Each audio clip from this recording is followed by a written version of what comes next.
Despite the fact that the origin of the word comes from the Greek for coma, or deep sleep, comas are not sleep, however, and are instead various forms of unconsciousness that render a person unable to respond to any external stimuli. You can play the loudest, heaviest death metal in the world right next to someone who's comatose, and you won't succeed. In doing anything except really annoying the neighbors.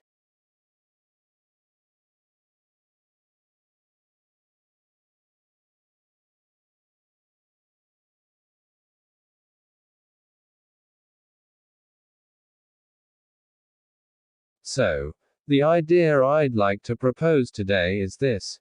One of the most effective ways of building strong fundamentals in students and preparing them for the future, ironically enough, is by looking to the past through the teaching of Latin. Latin will help students think more logically, communicate more effectively, and have a more comprehensive understanding of the world around them, no matter how technologically advanced that world may become. To begin with, let's address a common misconception that Latin is a dead language spoken by ancient European 2000 years ago, holding no relevance whatsoever for people living in the 21st century.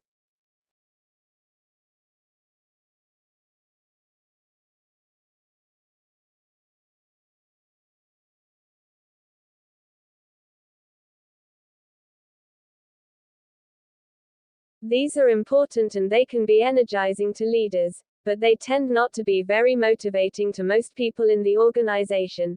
To motivate more broadly, the transformation needs to connect with a deeper sense of purpose. Take Lego. The Lego Group has become an extraordinary global company. Under their very capable leadership, they've actually undergone a series of transformations.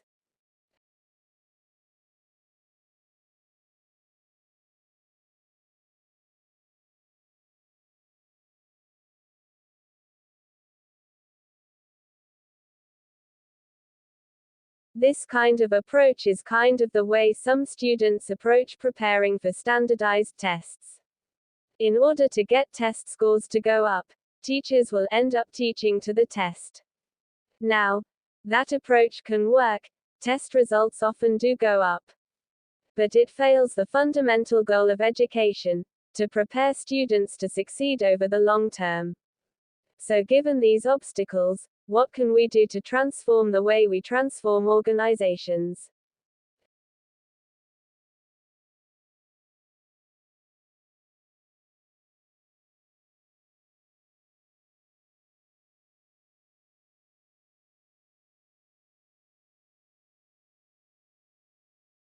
Tattoos have often been presented in popular media as either marks of the dangerous and deviant or trendy youth fads.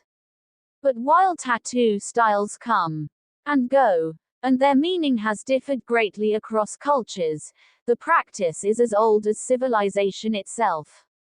Decorative skin markings have been discovered in human remains all over the world, with the oldest found on a Peruvian mummy dating back to 6000 BCE.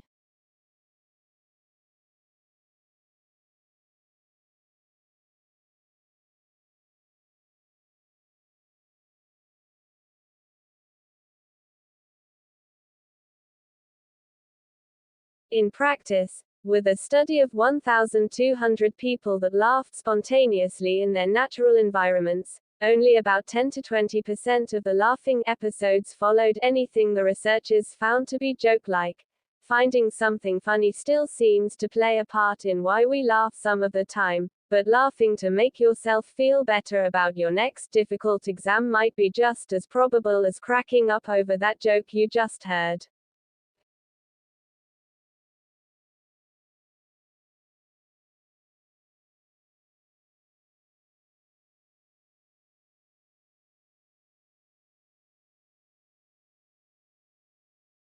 Now online video games are obviously not the same as a site like Facebook, yet they do have similar social aspects.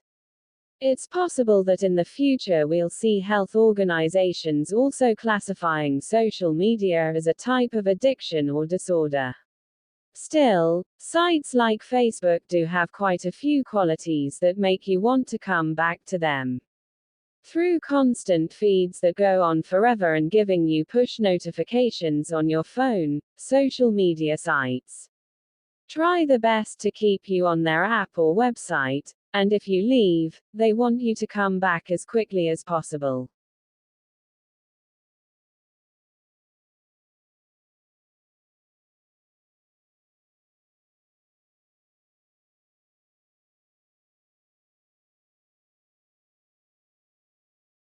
What makes it so hard to break an addiction is that it can change the way your brain is wired, giving you harsh cravings that make it difficult to stop.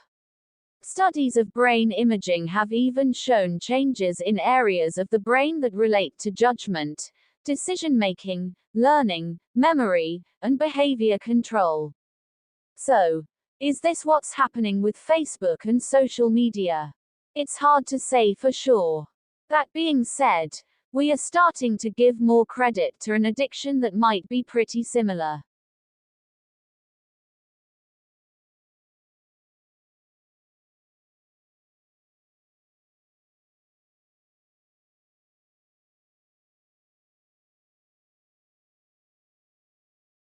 Laughter is thought to have likely helped earlier people negotiate group dynamics and establish hierarchy. I can't even imagine trying to explain that I'm a little goofball using only laughter. So, if laughter actually is instinctually part of humans, then why do people laugh?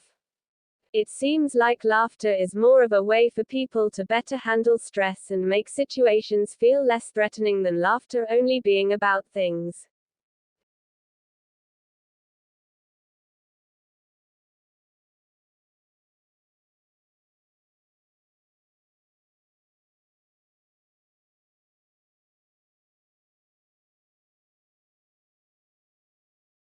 Latin is a language. As dead can be. First it killed the Romans and now it's killing me. Now students may feel this way sometimes, but this simply is not true.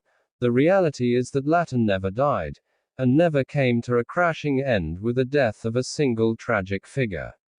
It simply evolved gradually over time and developed into the other languages. Moreover, classic Latin is still very much alive and well in government, art, religion, literature, medicine, law, and science. It's not a dead language. It's an eternal language.